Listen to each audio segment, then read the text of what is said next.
दोस्तों, आज की अद्भुत कहानी सुनने के बाद आप अपनी जिंदगी का समय यूं ही गंवाना छोड़ देंगे। जिंदगी के हर एक सेकंड, हर एक मिनट की कीमत क्या होती है, इस विषय पर आज एक प्रसिद्ध भिक्षु की कहानी मैं आपको सुनाऊंगा। तो चलिए उस अप्रतिम कहानी की शुरुआत करते हैं। बहुत समय पहले की बात है। एक नगरी में एक गुरु और एक शिष्य रहा करते थे। वह गुरु और शिष्य एक दिन एक यात्रा के लिए निकलते हैं। वह यात्रा अत्यधिक लंबी थी और जो रास्ता उन्होंने चुना था वह रास्ता अत्यधिक घने जंगलों से होकर गुजरता था। पास ही में एक नदी बह रही थी जिसे पार करने में उन गुरु और शिष्य को थोड़ा वक्त लग जाता है। उन गुरु ने अपने हाथों में एक थैला पकड़ रखा था और वह थैला बहुत ही भारी प्रतीत हो रहा था, जिसमें कुछ ऐसी चीज रखी थी जो अत्यधिक वजनी थी, अर्थात अत्यधिक भारी थी। और उस थैले को उन गुरुवर ने बहुत ही ध्यानपूर्वक पकड़ रखा था। वह गुरु व उस थैले को अपने आप से एक पल के लिए भी दूर नहीं कर रहे थे। ऐसे ही उन गुरुवर ने उस थैले को अपने हाथों में लेकर काफी दूर तक का सफर तय किया। लेकिन उसके बाद उस वजनी चीज के कारण उन गुरुवर के हाथों में दर्द महसूस होने लगा। इसलिए उन्होंने वह थैला अपने कंधों पर टांग लिया और आगे का सफर तय करने लगी। वह जंगल इतना घना और इतना बड़ा था कि उसका दूसरा छोर कहीं से नजर नहीं आ रहा था। वह गुरु और शिष्य दोनों उस जंगल के रास्ते से होकर गुजरते चले जा रहे थे। वहां पर और कोई भी नहीं था। तभी वह गुरु अपने शिष्य से कहते हैं, भंते, तुम्हें डर तो नहीं लग रहा? वह शिष्य अपने गुरु की यह बात सुनकर अत्यधिक हैरान हो जाता है और वह बड़ी हैरानी से अपने गुरुवर से कहता है गुरुवर, आप ये क्या कह रहे हैं? हम एक सन्यासी हैं, हमें किस बात का डर? आखिर आप ऐसा क्यों पूछ रहे हैं? पहले तो मैंने आपको यह कभी पूछते नहीं देखा। कहीं आप मेरी परीक्षा तो नहीं ले रहे? इस पर गुरुवर अपने उस शिष्य से कहते हैं, नहीं नहीं, मैं तो बस यह जानना चाहता था कि इतने घने जंगल में हम कब से चले जा रहे हैं। हो सकता है तुम्हारे मन में डर पैदा हो रहा हो, इसलिए मैंने बस तुमसे पूछ लिया। इस पर शिष्य कहता है, गुरुवर, आप ही ने तो सिखाया है यह सब कुछ नश्वर है, तो फिर मुझे किस बात का डर होगा? नहीं, मेरे पास कुछ ऐसा है जिसे खोने का मुझे डर हो, तो फिर भला मैं किस बात से डरूंगा? आपने शिष्य की यह बात सुनकर वह गुरुवर कहते हैं, अच्छा ठीक है, चलो आगे बढ़ते हैं। इतना कहकर वह गुरुवर और वह शिष्य आगे की ओर बढ़ने लगे। देखते ही देखते रात हो चुकी थी। रात में उन्होंने एक जगह पर रुकने का इंतजाम किया। चारों तरफ घना अंधेरा था, चारों तरफ एक सन्नाटा छाया हुआ था। तभी वह गुरुवर अपने उस शिष्य से कहते हैं, भंते, आज रात हम यहीं पर रुक जाते हैं और अगली सुबह हम अपनी यात्रा फिर से प्रारंभ करेंगे। वह शिष्य अपने उन गुरुवर की बात मान लेता है। कुछ देर बाद वो गुरु अपने शिष्य से कहते हैं, भंते, कहीं तुम्हें भय तो नहीं लग रहा?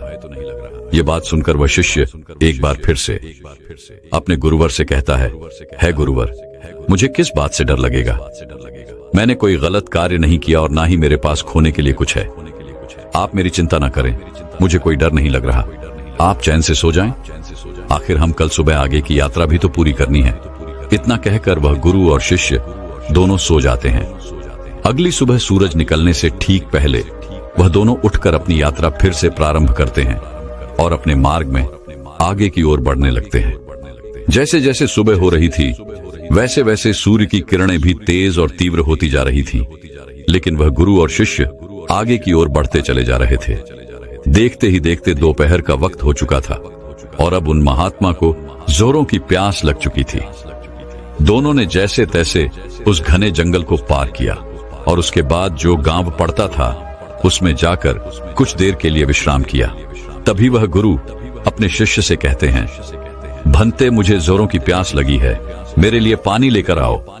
इस पर शिष्य दौड़ा दौड़ा गांव के कुएं के पास जाता है। वहां से पानी निकालकर वह अपने गुरुवर को देता है। पानी पीते वक्त वह गुरुवर अपने उस थैले को अपने उस शिष्य को थमा देते हैं। वह थैला अत्यधिक भारी था। शिष्य ने जब उसे अपने हाथों में लिया तो वह यह समझ चुका था कि यह गुरुवर पहले से ही अपने थैले में कुछ ऐसा लिए घूम रहे हैं जिनके कारण इनके मन में कुछ डर उत्पन्न हो रहा है। वह यह सोचने लगा कि उसके गुरुवर उससे कुछ न कुछ छुपा रहे हैं। जरूर कोई बात है। जब उसने उन गुरुवर के थैले में हाथ डाला तो उस थैले में उसे एक सोने की ईंट मिली। उसने सोने की ईंट को निकालकर बाहर फेंक दिया और उसमें पत्थर की एक ईंट भर दी। उन गुरुवर ने पानी पीने के बाद तुरंत ही उस थैले को फिर से अपने हाथों में ले लिया और अपने शिष्य से कहते हैं, जाओ तुम भी पानी पी लो, अब हमें आगे का सफर तय करना है। शिष्य भी पानी पीकर आता है और उसके बाद वे दोनों सफर में आगे की ओर बढ़ चलते हैं। तभी उन्हें एक व्यक्ति मिलता है और वह उन गुरु से कहता है गुरुवर, इस गांव में रहना ठीक नहीं है। इस गांव में अत्यधिक चोर रहते हैं और यहाँ पर बहुत चोरियां होती हैं। यहाँ पर अक्सर लोगों का सामान चोरी हो जाता है। ये सुनकर वह गुरुवर अत्यधिक घबरा जाते हैं और अपने शिष्य से कहते हैं, भंते हैं, हमें यहाँ से जल्दी जल्दी निकलना चाहिए। हमें अपने मार्ग में तेजी से आगे बढ़ना चाहिए। इस पर शिष्य अपने गुरुवर से कहता है गुरुवर, आप निश्चिंत तो हो जाइए। अब हमें किसी भी प्रकार का कोई खतरा नहीं है और ना ही अब आपको डरने की कोई आवश्यकता है। अपने शिष्य के मुख से यह बात सुनकर वह गुरुवर अपने शिष्य से कहते हैं, भंते, तुम इतने विश्वास के साथ ये कैसे कह सकते हो कि अब हमें डरने की कोई आवश्यकता नहीं। इस पर शिष्य अपने गुरु से कहता है गुरुवर, जिस सोने की ईंट के कारण आप घबरा रहे थे, जिसे आपने शुरू से लेकर अब तक ढोया था, जिसका वजन आप लेकर इधर उधर घूम रहे थे, उसे मैंने कब का फेंक दिया है। इसलिए वह खतरा अब टल चुका है। अब वह खतरा हमारा पीछा नहीं कर सकता। इसलिए आप निश्चिंत हो जाइए और अब आपको डरने की भी कोई आवश्यकता नहीं। अपने शिष्य की यह बात सुनकर वह गुरु अपने थैले में हाथ डालकर देखते हैं तो उन्हें एक साधारण सा पत्थर मिलता है। तब वह अपने शिष्य से कहते हैं, भंते, इसमें जो सोने की ईंट थी वह कहाँ गई? इस पर वह शिष्य कहता है गुरुवर, जो आपकी परेशानी का कारण बना हुआ था, जो आपकी डर का कारण बना हुआ था, मैंने उसे निकालकर फेंक दिया है और उसकी जगह पर यह पत्थर की ईंट मैंने आपके थैले में रख दी थी ताकि आपको इसके बारे में जानकारी ना हो सके। इस पर वह गुरु कहते हैं, अर्थात इतनी देर से मैं केवल एक पत्थर का बोझ धो रहा था, एक पत्थर को लिए घूम रहा था और अकारण ही परेशान हो रहा था, डर रहा था, घबरा रहा था। इस पर शिष्य कहता है गुरुवर, आप तो व्यर्थ ही चिंतित हो रहे थे। वह सोने की ईंट भी हमारे किस काम की? वह तो हमारे लिए नश्वर है, व्यर्थ है। हमारे लिए तो सब एक समान है। इस पर वह गुरु अपने उस शिष्य से कहते हैं, भंते, तुम सही कहते हो, मैं तुम्हारी बात समझ चुका हूँ। तुमने एक शिष्य होकर मुझे इतनी अच्छी सीख दी है। मैं तुम्हारी समझदारी से अति प्रसन्न हूँ। मुझे खुशी है कि तुम मेरे शिष्य हो। इस पर वह शिष्य कहता है गुरुवर, आप ही ने सिखाया था, भय जैसी कोई चीज नहीं होती। यह तो हमारी मान्यता है जिसे हम कई वर्षों से यूं ही मानते चले आ रहे हैं। लेकिन यदि हम ध्यान से वास्तविकता को देखेंगे तो सत्य का झात होगा कि ऐसा कुछ नहीं होता। यदि व्यक्ति के भीतर भय बसा हुआ है तो कोई भी चीज उसे डरा सकती है, और यदि व्यक्ति भीतर से कमजोर नहीं है, ताकतवर है, तो उसे कोई नहीं हरा सकता। जरूरत है तो खुद को यह बताने की कि हम जो कुछ भी सोच रहे हैं, हमारे भीतर जो कुछ भी चल रहा है, ये सब एक कल्पना है और कुछ नहीं, जिसे हम बेवजह ही कई वर्षों से ढो रहे हैं, इसका वजन संभाल रहे हैं। एक बार की बात है, एक बार एक गुरु अपने सभी शिष्यों को उपदेश दे रहे थे।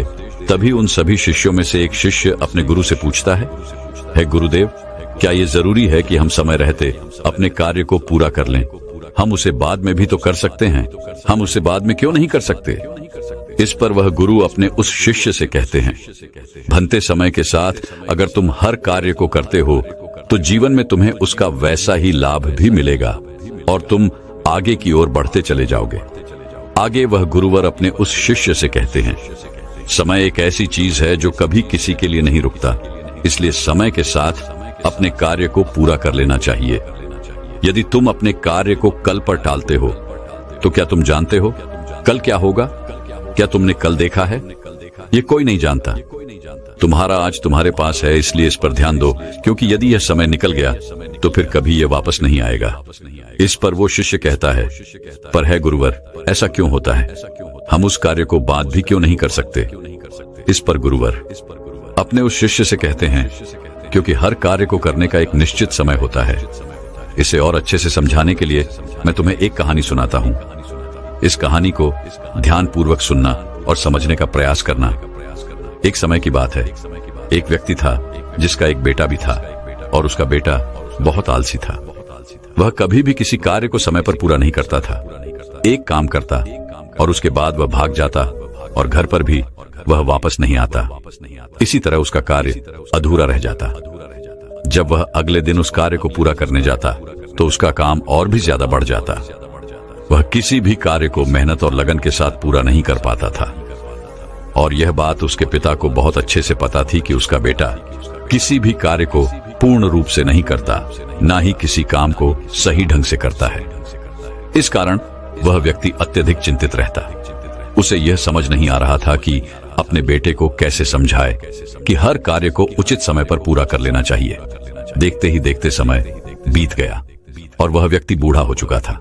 उसकी आय हो चुकी थी और अब उसे यह चिंता सताने लगी थी कि उसके बेटे को कौन संभालेगा, उसे कौन समझाए कि कैसे कोई कार्य सही समय पर और सही ढंग से करना चाहिए। एक दिन उसने यह तय किया कि वह अपने बेटे से इस विषय पर बात करेगा। उसी दिन शाम को खाने के वक्त वह व्यक्ति अपने बेटे को अपने पास बुलाता है और उसे समझाते हुए कहता है, बेटा, तुम जानते हो हम सब किसान हैं और किसानी करके ही हमारा पेट भरता है और हमारा जीवन भी इसी से चल रहा है। मैं जब तक स्वस्थ था मैंने पूरी लगन और मेहनत के साथ इस कार्य को पूरा किया है, लेकिन अब मैं बूढ़ा हो चुका हूँ, मेरी उम्र हो चुकी है। अब मैं तुम्हारा साथ नहीं दे सकता और न जाने कब अब मेरा अंतिम समय भी आ जाए। फिर मेरे बाद इस काम को कौन देखेगा? कौन तुम्हारे परिवार को खिलाएगा, उसका ध्यान रखेगा? इसलिए मैं चाहता हूं कि तुम अभी से अपनी जिम्मेदारियां समझ लो और मेरा सारा कार्यभार आज से तुम संभाल लो। उस व्यक्ति के मुख से ये सारी बातें सुनकर उनका बेटा थोड़ा भावुक हो जाता है। तभी आगे उसका पिता उससे कहता है, तुम्हें अब से अपनी हर जिम्मेदारी को समझना होगा, अपने कर्तव्यों का पालन करना होगा, हर काम को स्वयं से करना होगा, और यदि तुम अपने सभी कार्यों को समय पर पूरा कर लोगे तो निश्चित तौर पर तुम्हें सही और अच्छे फल भी मिलेंगे। इस पर वह लड़का थोड़ा सा क्रोधित होकर अपने पिता से कहता है, पिताजी, आप क्या कहना चाहते हैं? आपको क्या लगता है मैं अपना कोई कार्य पूरा नहीं करता? मैं खेत में जाता हूँ, वहां रहता हूँ, वहां की देखभाल करता हूँ, घर के कामों के लिए भी जगह जगह जाता हूँ, तो क्या ये सब कार्य नहीं है? क्या इन सबको कार्य नहीं कहते? और क्या इन्हें मैंने बिना मन के ही पूरा किया है? इस पर उसके पिता कहते हैं, बेटा, मैं जानता हूं कि तुम रोज खेत जाते हो, लेकिन मुझे यह भी पता है कि तुम वहां जाकर एक पेड़ की छाया में सो जाते हो और अपना समय बर्बाद कर देते हो। मैंने खुद कई बार तुम्हें खेतों में सोते हुए देखा है और तुम कहते हो कि तुम घर के कामों के लिए बाजार जाते हो। मैंने तुम्हें कई बार बाजार के बहाने अपने मित्रों से मिलते हुए देखा है, उनसे घंटों बातें करते हुए देखा है, लेकिन तुम एक पल के लिए यह नहीं सोचते कि घर पर बूढ़े माँ बाप हैं, उनका भी तो ख्याल रखना आवश्यक है। अपने पिता के मुख से ये सारी बातें सुनकर वह लड़का शांत हो जाता है, क्योंकि उसके पास अब कहने के लिए कुछ नहीं बचा था। वह चुपचाप अपने पिता की बात सुनता है। उसके पिता आगे कहते हैं, अपना हर कार्य पूरे मन, लगन और ईमानदारी के साथ करना चाहिए, क्योंकि ऐसा न करके तुम किसी और को नहीं बल्कि खुद को ही धोखा दे रहे हो, जो तुम्हारे लिए आगे बढ़कर बड़ी समस्या बन जाएगी। और तब ना तो तुम्हें कोई समझाने वाला होगा और ना ही तुम्हारा कोई साथ देने वाला होगा। कल को यदि हम ना रहे तो तुम क्या करोगे? इसलिए समय रहते अपने कार्यों को संभाल लो और ईमानदारी और मेहनत के साथ अपना कार्य पूरा करो। मेरा काम तुम्हें केवल मार्ग दिखाना है और मैं तुम्हें केवल मार्ग ही दिखा सकता हूँ। उस पर तुम्हें खुद ही चलना होगा, उसका अनुभव तुम्हें खुद ही प्राप्त करना होगा, और यह सब तुम पर निर्भर करता है। यदि तुम मन, लगन और ईमानदारी के साथ अपना कार्य करोगे तो तुम्हारा मन हमेशा प्रसन्न रहेगा, तुम हमेशा खुश रहोगे, क्योंकि तुमने अपने कार्य में अपना 100% दिया है। इसलिए तुम समय के साथ आगे भी बढ़ते चले जाओगे, और यदि तुम समय बर्बाद करोगे तो समय भी तुम्हें एक दिन अवश्य बर्बाद कर देगा, क्योंकि समय किसी का इंतजार नहीं करता। इसलिए अपनी गलतियों को समझो, उन्हें सुधारो, अभी भी समय है। इतना कहकर उस लड़के के पिता वहां से चले गए और वह लड़का भी अपने कमरे में सोने चला गया। लेकिन अब भी वह लड़का अपने पिता की बातों पर ध्यान नहीं देता। ऐसे ही कुछ दिन और बीत गए। कुछ दिनों के बाद उसके माता पिता की तबीयत अचानक खराब हो गई और उनकी अचानक मृत्यु हो गई। माता पिता के जाने के बाद वह पूरी तरह से अकेला हो चुका था। अब उसके साथ कोई नहीं था, उसका किसी चीज में मन नहीं लगता। वो रात रात तक जागता रहता, सोचता रहता कि उसने क्यों अपने पिता की बातें नहीं मानी। यदि उसने अपने पिता की बात मान ली होती तो आज वह हर कार्य को पूरे मन लगन और ईमानदारी के साथ कर पाता। लेकिन जब भी वह कोई कार्य करने जाता तो उसे कुछ आता ही नहीं था, क्योंकि उसने तो कभी ठीक ढंग से काम किया ही नहीं था। इस कारण उसे कुछ भी झांत नहीं था, उसने कुछ सीखा ही नहीं था। देखते ही देखते ऐसे ही समय बीत रहा था और वह जिन मित्रों के साथ घूमा करता, बातें किया करता, वह भी अब धीरे धीरे कामों पर जाने लगे थे और किसी के पास एक दूसरे के लिए इतना समय भी नहीं था कि वो एक दूसरे के साथ बैठकर बातें कर सके। समय बिता, वो जब एक साथ मिलकर बातें करते तो वे सभी केवल अपने कामों की ही बात किया करते थे। लेकिन वहां पर यह लड़का बिल्कुल चुपचाप रहता, क्योंकि इसने अपने जीवन में कुछ नहीं किया था, जिस कारण ये वहां से क्रोधित होकर वापस चला जाता है और अब उसे पछतावा होता है कि उसने अपने जीवन में कुछ नहीं किया, जबकि उसके सारे मित्र धीरे धीरे आगे बढ़ रहे हैं। वह अपने जीवन में कुछ अलग कर रहे हैं और वह अब भी वहीं का वहीं है। उसने तय किया कि अब से वह खेतों में खूब मेहनत करेगा, जैसा उसके पिता ने कहा था। पूरी लगन और मेहनत के साथ वह अपने कार्य को पूरा करेगा। अगले दिन से उसने खेतों में जाना शुरू किया और अपने कार्य को करने का प्रयास किया। लेकिन उसने तो पहले कभी किसी कार्य को किया ही नहीं था, जिस कारण उसे यह समझ नहीं आ रहा था कि वह क्या करे, कैसे करे, जिस कारण निराश होकर वो वापस घर लौट जाता है और रात के बाद वो अपने मित्रों के बारे में सोचता है कि सब कुछ काम कर रहे हैं, कुछ अलग कर रहे हैं, वे सब आगे बढ़ रहे हैं और मैं अकेला हूं। मेरा साथ देने वाला कोई नहीं है। मैंने अपने जीवन में कुछ नहीं कर पाया। यदि मैंने अपने पिता की बात मान ली होती तो आज मैं भी अपने जीवन में कुछ कर रहा होता। यह सोचकर वह अपने पिता को याद करने लगा और फूट फूट कर रोने लगा। उसने अपने पिता की एक भी बातों पर अमल नहीं किया था और यही वजह थी कि आज वह बहुत चिंतित था, बहुत परेशान था और उसका साथ देने वाला भी कोई नहीं था। वह रात रात भर यूं ही सोचा करता, परेशान रहता, चिंतित रहता और जब सुबह होती तो वह खेतों में जाकर मेहनत करने का प्रयास करता, लेकिन उसे कुछ समझ ही नहीं आ रहा था। एक दिन वह अपने घर पर बैठकर इसी चिंता में डूबा हुआ था। तभी उसे ख्याल आया कि इतना सोचने और परेशान होने से कुछ नहीं होगा। अभी इतनी देर नहीं हुई है, मैं जरूर कुछ कर सकता हूं। मुझे अपने पिता की बातों का पालन करना होगा। मैं जो गलती कर चुका हूं उसे मुझे सुधारना होगा, आगे बढ़ना होगा। उस दिन वह यह तय करता है कि यदि मैंने अब तक कुछ नहीं किया, लेकिन अब मैं अवश्य कर सकता हूं। मैंने अब तक किसी की नहीं सुनी, लेकिन अब मैं दूसरों की बात जरूर सुनूंगा और खूब मन लगाकर मेहनत करूंगा। उसने अगले दिन सुबह से ही अपने खेत पर जाना शुरू किया और अपने आस पड़ोस के लोगों से खेती के बारे में जानकारी इकट्ठा की और जैसा जैसा उसे बताया गया था उसने ठीक वैसा ही किया। उसने खूब मेहनत की। उसने अपने कामों पर ध्यान देना शुरू कर दिया। जो काम उसे नहीं आता था वह उससे किसी से पूछ लेता था और फिर उस पर कार्य करता था। धीरे धीरे उसने मेहनत की महत्वता को समझ लिया था, समय की महत्वता को समझ लिया था। वह धीरे धीरे मेहनत और लगन के साथ अपने कार्य को पूरा करने लगा और ईमानदारी के साथ वह आगे भी बढ़ने लगा। इतना कहकर उन गुरुवर ने इस कहानी को यहीं पर समाप्त कर दिया और आगे अपने उस शिष्य से कहते हैं, भंते, यदि उस लड़के ने सही समय रहते ही अपने पिता की बात माननी होती तो वह पहले ही अपने जीवन में आगे बढ़ चुका होता। उसके लिए तरह तरह के दरवाजे खुल चुके होते। लेकिन जब वह पूरी तरह से टूट गया, हार गया, अपने पिता की बात याद आने पर जब उसे पछतावा हुआ, तब उसे यह एहसास हुआ कि उसने गलती की है और उसे सुधारना चाहिए।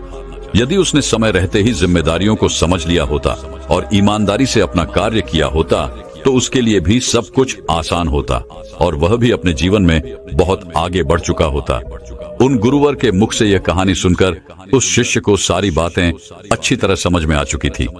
वह शिष्य कहता है गुरुवर, आप सही कहते हैं। जीवन में हर चीज का एक सही समय होता है। हमें समय के अनुसार सब कार्य पूर्ण कर लेने चाहिए, अन्यथा अंत में केवल दुख और पछतावा ही बचता है। आगे वह गुरुवर अपने उस शिष्य से कहते हैं, हमेशा ध्यान रखना, व्यक्ति को सदैव अपने काम के प्रति जिम्मेदारी से अपने कार्य को पूरा करना चाहिए। अपने कार्य के प्रति ईमानदार होना चाहिए, तभी वह जीवन में आगे बढ़ सकता है। अन्यथा इतना कहकर वह गुरु शांत हो गए और वह शिष्य भी अपने और गुरु को प्रणाम करके वापस बैठ गया।